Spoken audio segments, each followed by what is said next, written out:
How to set different images on iPhone lock screen and home screen wallpaper. Let's jump right into the steps. First, you want to go ahead and open your photos on your phone. Select any of the picture that you want to put it as your lock screen or home screen.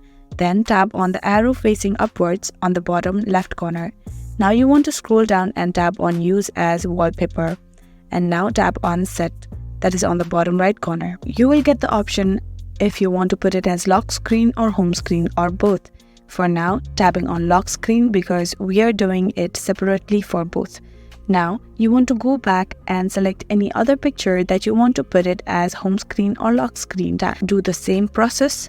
Tap on arrow facing upwards on the bottom left corner and then scroll down and tap on Use as Wallpaper.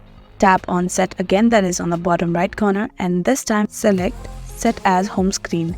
Now, you want to go back to the home screen and you can see the picture is set as your home screen picture. When you turn off your phone and turn it on back again, you will see two different images on iPhone lock screen and home screen. And that is how you can do it. I really hope this video helped you out. Thank you so much for watching till the very end.